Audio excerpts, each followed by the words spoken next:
female police officer has been arrested at the Senwabarwana police station in Limpopo. It is alleged that she has orchestrated multiple murders in order to benefit from insurance claims. Sergeant Rachel Shokane Kutumela is facing 19 charges, including 6 counts of murder, 12 counts of fraud, and 1 count of defeating the ends of justice. The 43-year-old member of the South African Police Service is accused of orchestrating an elaborate murder-for-money scheme. She allegedly murdered at least 6 individuals to collect insurance payouts totaling 10 million rands, equivalent to approximately $564,828. Rachel was stationed at the Senwabarwana police station in Limpopo, the northernmost province of South Africa. Limpopo takes its name from the Limpopo River, which marks its western and northern borders. The province consists of 3 former homelands, Leboa, Gazankulu, and Venda. And Sydney's cousin, Mamaloko Mashabela, recounted meeting Rachel at Seshego Hospital, where Sydney was collecting his medication. After a brief encounter, Rachel allegedly drove them to Polokwane in a Land Cruiser and assisted Sydney in withdrawing the SASA grant that he receiving for his disability. In South Africa, the government provides social grants through the South African Social Security Agency, SASA. These grants are linked to a debit card that allows beneficiaries to make electronic transactions wherever Visa or MasterCard is accepted. Mamaloko said Rachel treated them to a lavish lunch, but afterward she did not return Sydney's SASA card. Despite this, Rachel showed generosity over the years by supporting Sydney financially. Rachel suddenly became like family, which is why they never questioned her when she took Sydney's identity document and SASA card.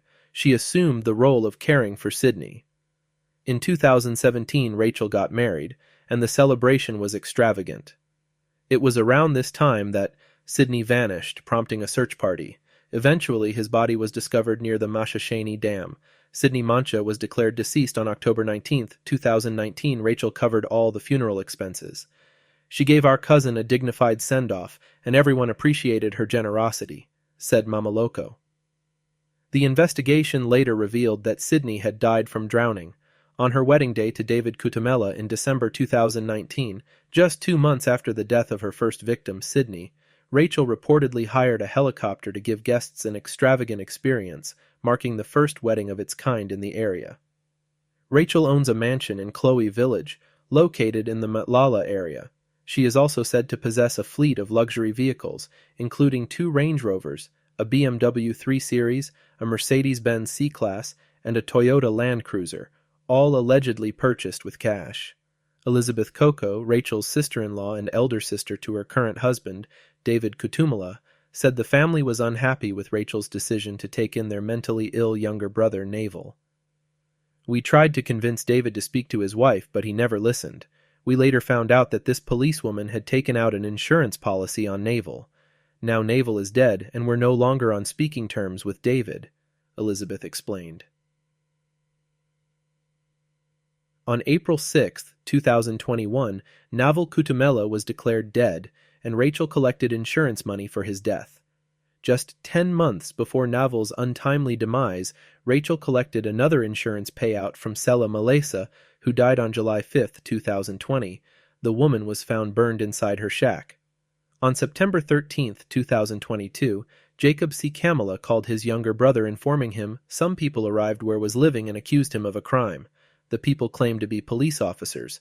The person taking care of him at the time tried to stop these people, a man and woman, but they took him by force. The next day, September 14, 2022, his family received news of his death. His body had been discarded in a bin next to a local high school. Jacob's sister, Jane C. Kamala, said the family did not know Rachel and met her when she came to see them after her brother's death. She was with Jacob's former girlfriend, who she knew well. They claimed that while Jacob and his ex-girlfriend were still a couple, she took out a funeral plan and she, the now ex-girlfriend, wanted to bury him. The family refused the ex-girlfriend's request to bury Jacob as they had their own funeral policy. The family recently found out that both women had requested funds from insurance companies for Jacob's death. Rachel knew even before the family that the autopsy results of Jacob's murder were ready. She even approached the mortuary asking for Jacob's death certificate. It is stated that just a year before Jacob's death, Rachel claimed insurance money for the death of Ephraim Choshi, who died on August 1, 2021, And lastly, she claimed insurance money for Martin Manthada, who died on April 13, 2024. Rachel began her killing spree in 2019, targeting individuals she knew from destitute and disadvantaged backgrounds. In one incident, a woman was burned inside her shack, while in another, a disabled man was found drowned in a dam. Again, her victims are Sydney Mancha, died on October 19, 2019. Tsela Malesa, died on July 5, 2020. Naval Kutumela, died on April 6, 2021. Ephraim Choshi, died on August 1, 2021. Jacob Sikamela, died on September 14, 2022. Martin Manthada, died on April 13, 2024. Ephraim Choshi, who died on August 1, 2021, was Rachel's uncle, and Naval Kutumela was a brother-in-law. Jacob's family was receiving calls from insurance companies checking whether they were actually making all the funeral claims. Insurance investigators showed the family a letter that claimed he was traditionally married to his former lover, which was not true. This Lobola letter was fake. The author even forged Jacob's mother's signature. Jacob's mother couldn't write, so they said she made a cross there. The family then involved the police and contacted the Sashigo police station. This report triggered the police to investigate all the funeral claims made by Rachel and the nature of all the victims' deaths. SAPS was approached regarding allegations that one of their members was involved in insurance-related irregularities, targeting victims known to her. Many of these victims came from disadvantaged and underprivileged backgrounds, placing their trust in her. The SAPS investigation is ongoing and will uncover who else may have assisted her. On October 9, 2024, Rachel's colleagues, led by Captain Keishi Mabunda, apprehended her at the Senwabarwana police station. Onlookers witnessed the rare sight of a police officer being handcuffed while still in uniform.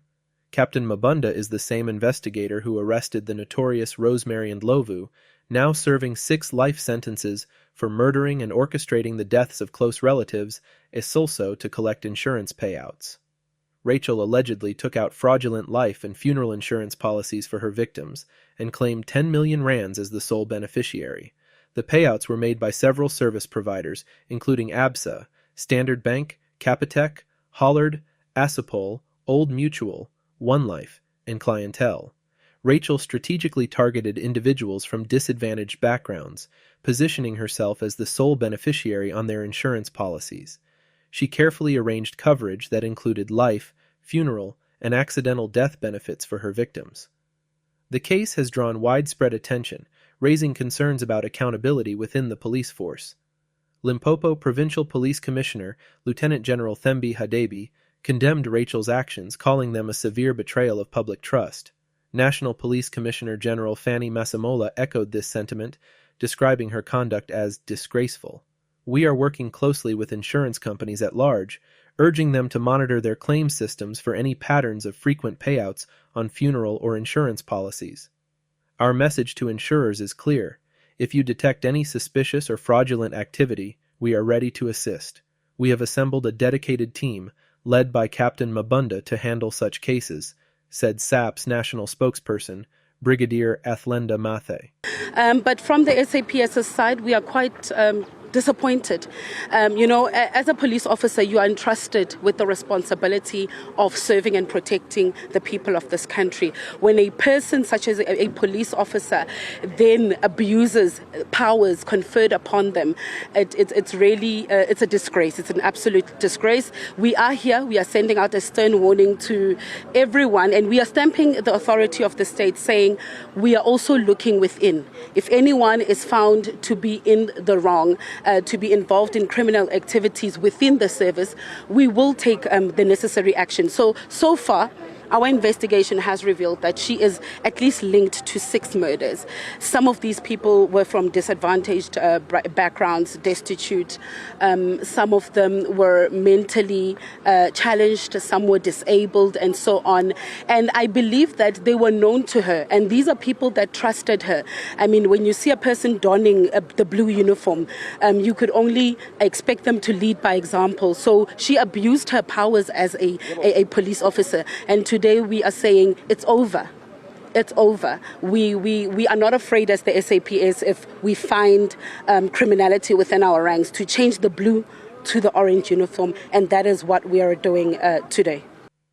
The National Prosecuting Authority, NPA, stated that additional arrests are anticipated. The state prosecutor confirmed that they would oppose Rachel's bail, citing the severity of the charges against her. On October 17, 2024, Anna, a 47-year-old nurse, also Rachel's older sister, as well as Flora, a 27-year-old who is Rachel's daughter, were arrested in Mabakalele village just a week after Rachel's arrest.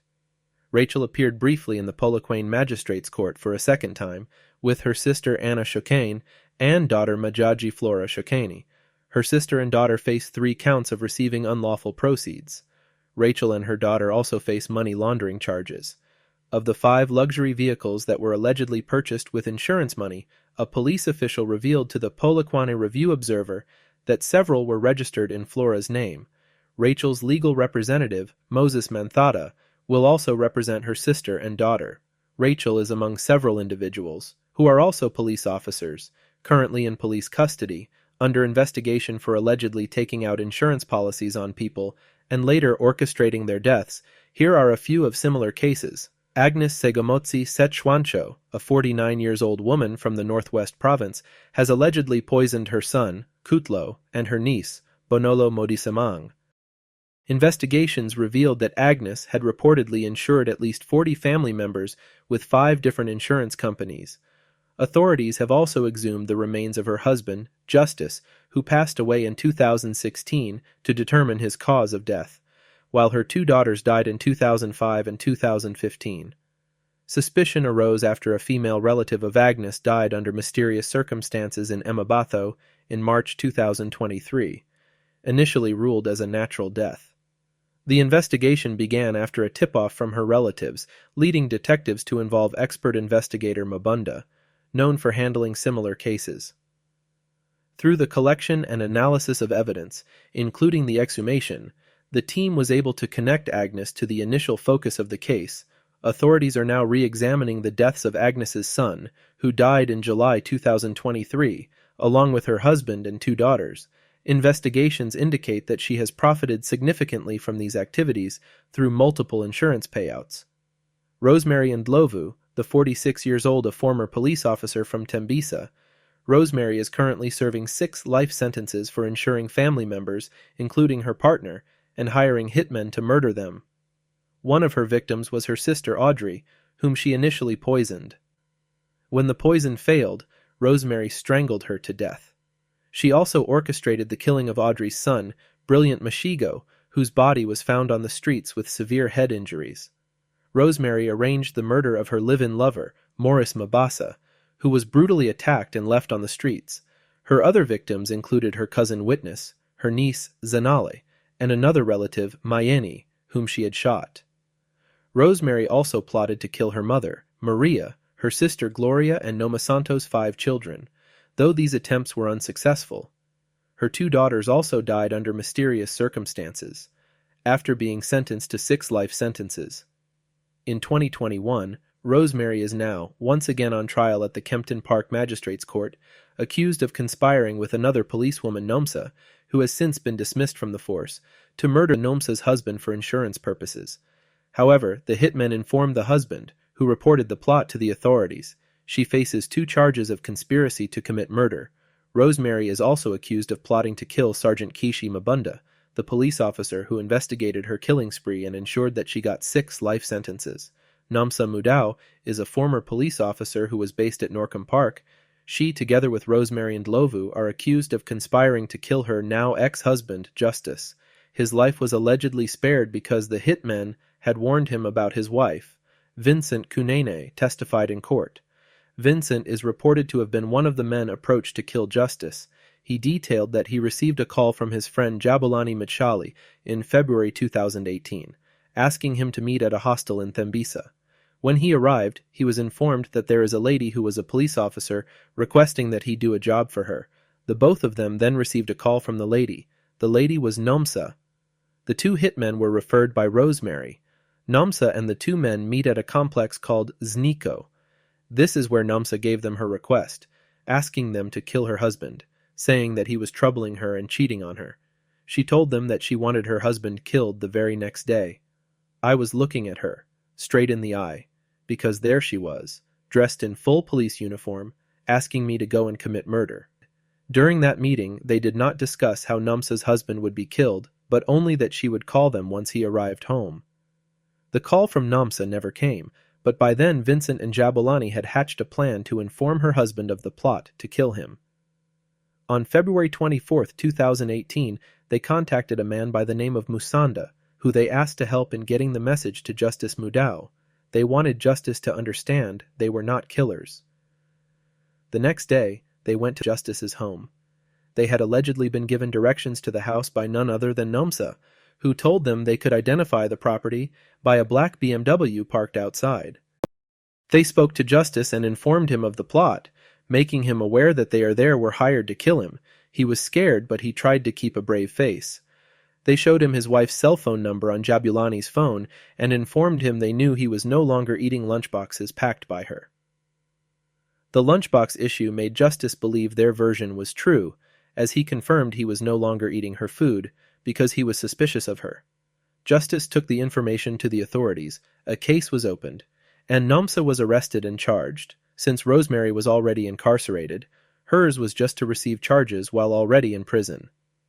Vincent and Jabulani testified in Rosemary's trial in 2021 when they said she hired them to kill several of her family members. They never carried out these killings and instead helped police arrest her.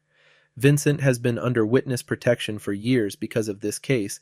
Jabulani Machali later stated that he did not report Rosemary and Nomsa to authorities because they were police officers themselves, and he didn't know who to trust. Nomsa and Rosemary have pleaded not guilty to conspiracy to kill Justice.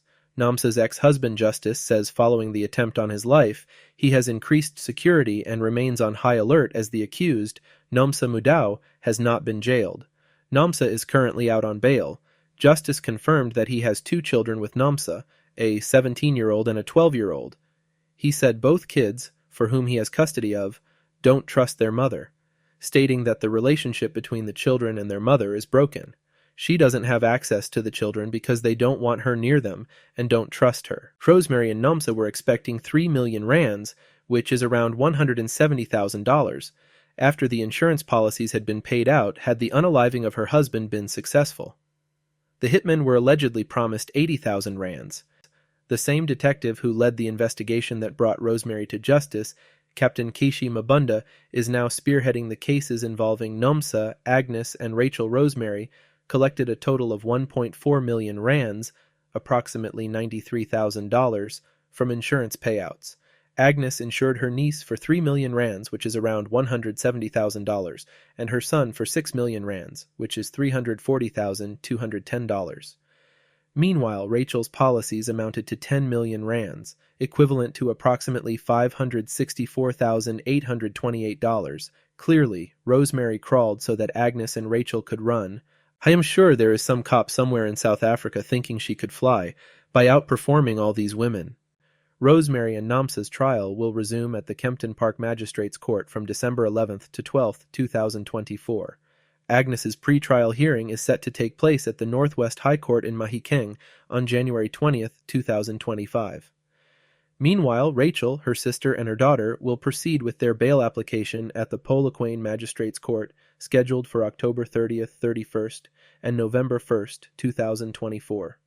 Rosemary's case deserves its own video due to its shocking details and complexity, which we couldn't fully explore here. If you'd like a more in-depth video focusing on her case, let us know in the comments. Who do you think is the greater evil, Rosemary, Agnes, or Rachel? Thank you for watching TCC. Until next time, stay safe out there.